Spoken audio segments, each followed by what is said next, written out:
Ordaneta, Pangasinan. Nandito kami ngayon mga kasosyo. Kasama ko si kasosyong Rolando. At bumisita siya dito. Kasosyo Rolando, salamat sa time mo pumunta. Ay. Nagkita tayo. First time namin nagkita. Nice meeting ka sa Welcome Rolando. po. Pakilala ka sa mga kasosyo. Saka, Oo. saan ka dito ka sa Pangasinan? Anong kabuhayan?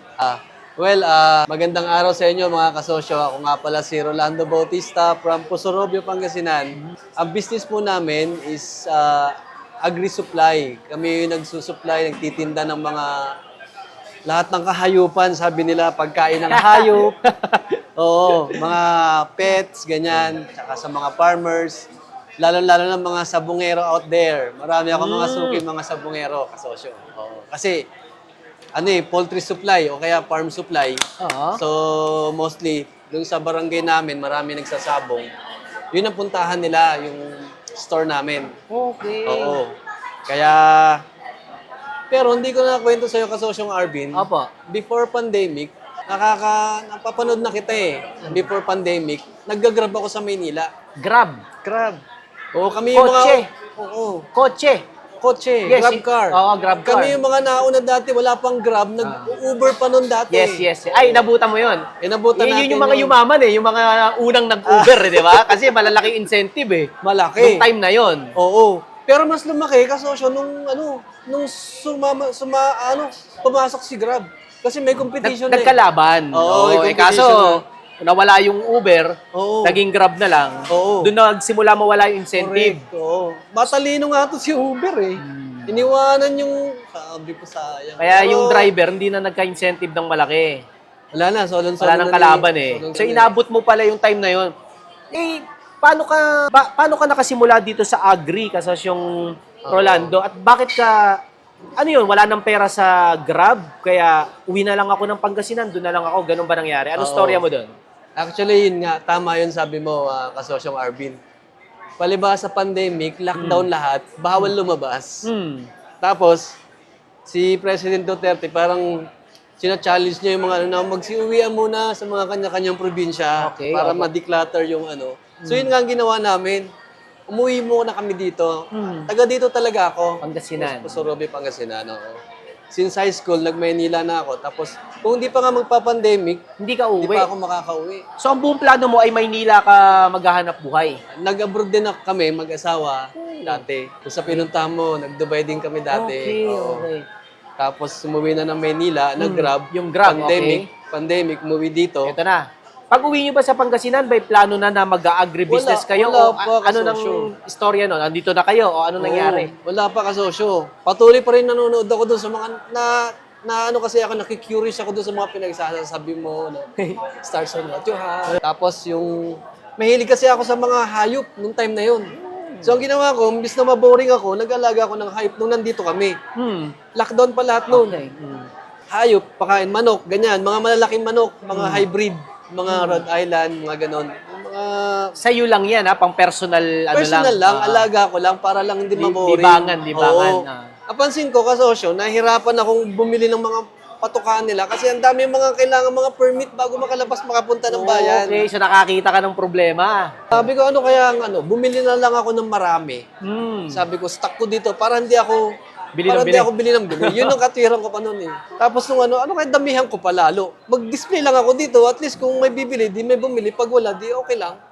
Doon nagsimula kasosyo. Ay, yun na. Tapos nagsusum-zoom na tayo noon. Okay, nakapag-usap na rin tayo sa Zoom. Patch in lang ako noon eh. Kasosyo eh. Medyo Basta nandun ka na naiiyak pa nung ako. Zoom meeting. Nandun pa ako. Minsan nga pag wala ka, yung mga kasosyo lang ang nagsusum. Ayun, minsan nakakasingit-singit ako doon. Kwentuhan kayo. Nung time na yon. Hanggang sa nung lumuwag na, unti-unti, kasosyo. Magkano lang ang puhunan namin noon. Kaya napakaganda nung prinsipyo mo na magsimula ka sa maliit. Magkano lang yun? Sinahod ko lang yun sa paluwagan, kasosyo. Talaga? 19,000 lang yun.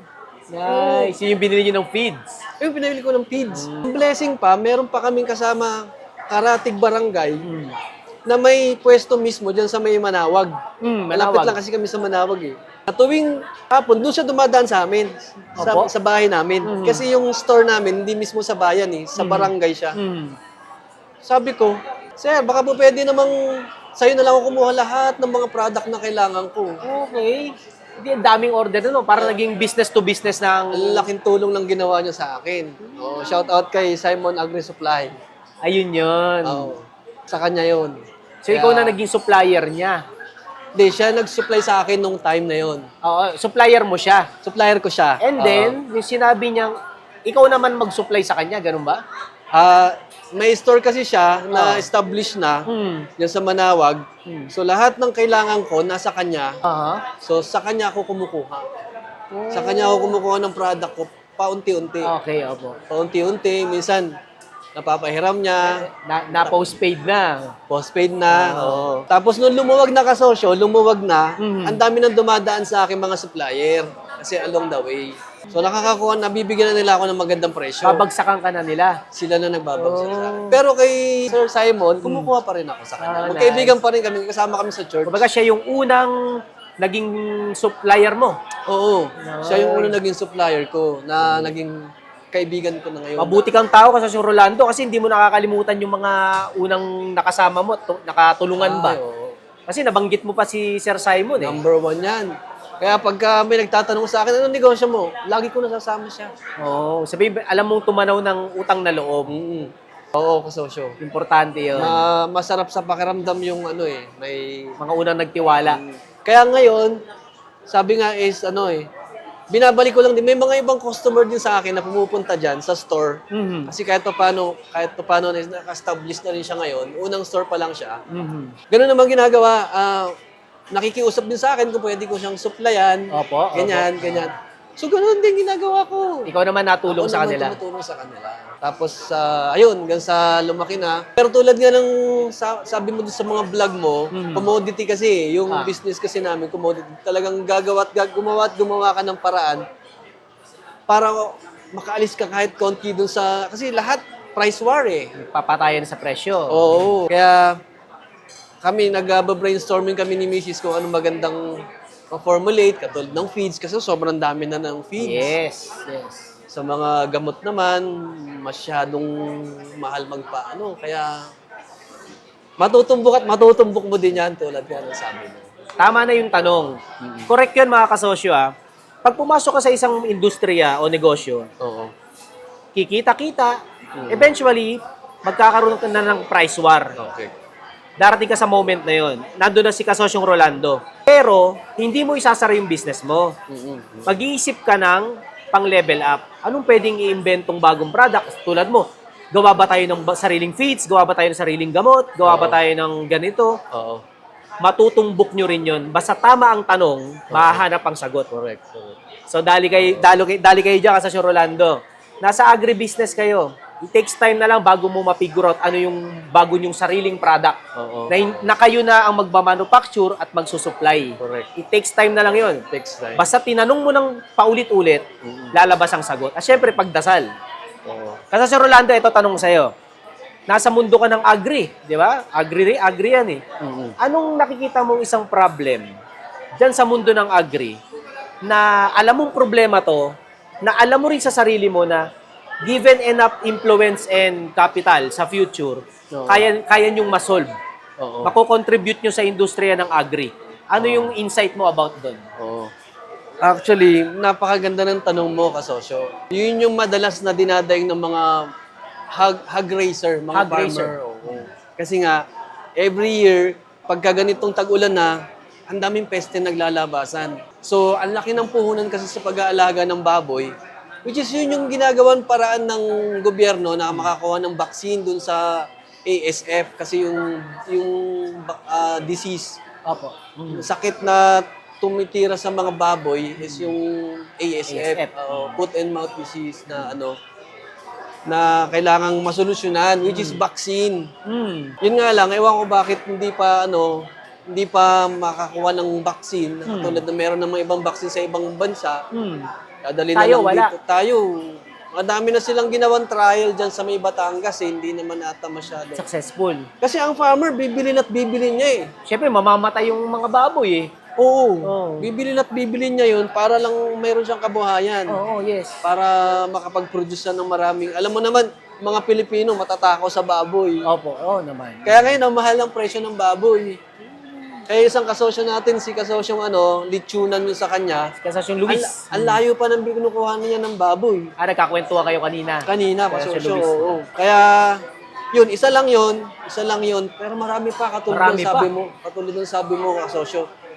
Marunong ka lang makinig sa mga customer mo. Sa mga problema, no? Sila din magsasabi sa iyo. Pero ngayon, ang nasusolusyonan ko, yung mga seedlings, mga pananim na mga nahirapan sila kung saan magso-source out. Minsan, natutulungan ko sila mag-source out noon. So, natulungan ko sila at least kahit paano kumita tayo. Ganun naman talaga ang purpose ng pagninegosyo. Correct, tulungan. Tulungan. Maghahanap ka na matutulungan mo. Yo. Thank you daw, kasosyong Rolando. Oo. Ay, naitanong ko yon dahil mga kasosyo, gusto kong makita nating lahat na tayo yung mga nagnenegosyo, hindi para, bukod sa kumita tayo, ay gusto kong makita nyo ang mga problema sa industriya nyo. Oo. Kaya tayo magkakasosyo, kasi hindi ko na masosolve yung problem sa agri. Kasi wala ako sa industriya na yan. Hindi ko na makikita yung problem dyan.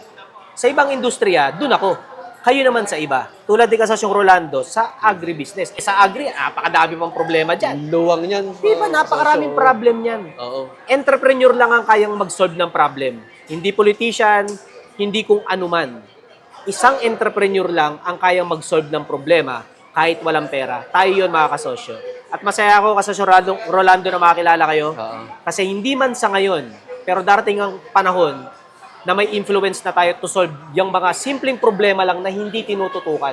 Tayo magsasolve niyan dahil magduduktong-duktong ang mga kabuhayan natin. Focus tayo to solve the problem. Ang pera, hahabol sa atin yan. Kasosyo Rolando, anong last message mo sa mga kasosyong nasa agribusiness din and especially mga nasa probinsya tulad ng Pangasinan? Anong matitip mo sa mga negosyanteng tulad nyo dito? Mga kasosyo, tulad ng laging paulit-ulit na sinasabi ni Kasosyong Arvin, which is karamihan sa mga ine-execute ko ngayon, isa kanya ko natutunan na magsimula lang kayo. Kung ano yung nararamdaman nyo, kung ano yung feel nyo, kung ano yung wala dun sa area nyo, hanapin nyo yun at solusyonan nyo. Kasi hindi nyo napapansin, nandun yung progress makatulong ka. Tsaka yung mga farmers, minsan alam mo Kasosyong Arvin, alam naman ng mga farmers yung gagawin nila. Ang problema, meron na silang mindset na kinalakihan na mahirap minsan na parang yung conformity, na nagko-conform na lang sila sa, eto naman kasi nakagawian dito sa lugar na to, ito na yung ganun.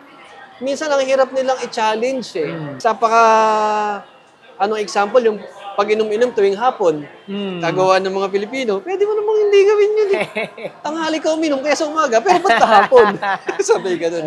So, yun lang mga kasosyo, kagandahan sa community ni Kasosyong Arvin is nandito yung support mo tsaka tulungan. Kung gusto nyo magsimula, panoorin nyo yung vlog ni Kasosyong Arvin. Magsimula kayo on what you have lang. Katulad ng ginawa ng karamihan na nandito. Naging encouragement talaga. Yun lang po. Saan sila makaka-order ng Marland Agri Supply? Saan sila pwedeng makikuha ng supply sa'yo, Kasosyong Rolando? Pag malapit po kayo, pag dito po kayo sa bayan ng Pusorobio, na dito po kami sa Barangay Malasin. Ang pangalan kasi ng barangay namin kasosyo is Malasin. Kaya nga pag tinatanong kung taga saan ako, ang sinasabi ko, dito sa Sinuerte sa Malasin. Sabi ko, Sinuerte sa Malasin. Kasi Barangay Malasin. Kaya, ayun, nandun lang, Marland Agri Supply. Nasa Google naman na kasosyo, madali na lang ngayon. Mahahanap nila. Yan, yun lang po. At shoutout kay ma'am. Anong pangalan ng misis niyo, Kasosyong Rolando? Marian Bautista. So siya yung Marland. Roland tsaka Marian. Pinaghalo. Kaya Yun yung Marland. Marland. Hello po, ma'am. Marian. Marian. Sayang di tayo nag-meet ngayon. Oo, Mga kasosyo, galingan natin sa lahat ng mga business natin kahit nasang sulok tayo ng Pilipinas. Magkakasosyo tayo. Abangan nyo rin yung mga pagpunta ko sa mga lugar nyo. No? Magpo-post naman ako tulad ngayon. Nakasadya sila Kasosyong Rolando dito. Mga kasosyo, magkwentuhan muna kami dito at galingan natin lahat. Nice meeting you, Kasosyong Rolando. Galingan natin. Paalam mo na mga kasosyo. Happy 5th Anniversary! Kasosyong Malupit Group Pangasinan!